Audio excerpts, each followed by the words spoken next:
کہ حضرت حسین رضی اللہ تعالیٰ عنہ کو حضور صلی اللہ علیہ وسلم نے ان کے لیے جنت کو لازم اور ملزوم کر دیا، اور حضور صلی اللہ علیہ وسلم نے اپنا قرب انہیں عطا کیا. آپ نے فرمایا حسین منی وانا من الحسین، حسین مجھ سے ہے اور میں حسین سے ہوں. لہٰذا اگر کسی شخص کو جنت چاہیے اور اپنے نبی کا قرب چاہیے تو انہیں چاہیے کہ حضرت حسین رضی اللہ تعالیٰ عنہ کی اس شہادت کے اس جذبے کو اس یہاں سے سبق سیکھے، اور ان کی شہادت کے جو سبق ہے اس سبق سیکھتے ہوئے ان کی جو ہے زندگی کو اپنائے اور ان کی محبت کو اپنے حصے جان کریں. یہ سبق ہمیں حاصل ہو رہا ہے سیدنا امام حسین رضی اللہ عنہ کی شہادت سے. اور میرے محترم بزرگوں اور دوستوں، جن لوگوں نے سیدنا امام حسین رضی اللہ عنہ کو شہید کیا اور تکلیفیں پہنچائیں، تاریخ گواہ ہے کہ ان کا انجام کیسے بدترین انجام ہو. جس وقت سیدنا امام حسین رضی اللہ تعالیٰ عنہ کے سر کو نعوذ باللہ کاٹ کر عبید اللہ بن زیاد کے دربار میں لایا جاتا ہے، تو عبید اللہ بن زیاد چھڑی سے سیدنا امام حسین رضی اللہ عنہ کے لبوں کو چھیڑتا ہے اور مارتا ہے چھڑی. تو حضرت زید بن ارقم وہاں پر موجود ہوتے ہیں، وہ کہتے ہیں وہ ظالم اس چھڑی کو پیچھے ہٹا، میں نے ان لبوں پر حضور صلی اللہ علیہ وسلم کے لبوں کو لگتے ہوئے دیکھا. اور جن لوگ اور زرہ بن شریک نے جس وقت سیدنا امام حسین رضی اللہ عنہ کے کندھے پر وار کیا تھا، اور پھر سنان بن انس نے آگے بڑھ کر جس وقت سیدنا امام حسین رضی اللہ عنہ کو نیزہ مارا تھا،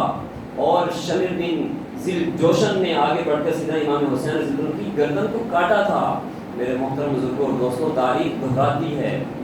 کہ ایسے لوگوں کا انجام بہت بدترین ہوا. اور جس نے گردن کو سیدنا امام حسین رضی اللہ عنہ کی گردن کو گھوڑے کی گردن کے اندر لٹکا کر وہ جا رہا ہے، اور جس وقت اس کی موت آتی ہے روایت میں آتا ہے کہ اس کا جو چہرہ ہے وہ بالکل تارکول جیسا ہو جاتا ہے، اور مرنے سے پہلے وہ کہتا ہے کہ میرے پاس، میں جب بھی سونے لگتا ہوں میرے پاس فرشتے آتے ہیں اور آ کر مجھے دہکتی ہوئی آگ میں لے جاتے ہیں. وہ لوگ پوچھتے ہیں تمہارے چہرے کو کیا ہو گیا؟ ہاں میں یہ جو میرا چہرہ جو نظر آ رہا ہے یہ امام حسین رضی اللہ عنہ کو جو میں نے شہید کیا، جو ان کے چہرے کے ساتھ جو میں نے برتاؤ کیا ہے، یہ اس کی سزا ہے. اور جن لوگوں نے حضرت حسین رضی اللہ عنہ کا پانی بند کیا تھا، جس شخص نے پانی تک نہیں پینے دیا،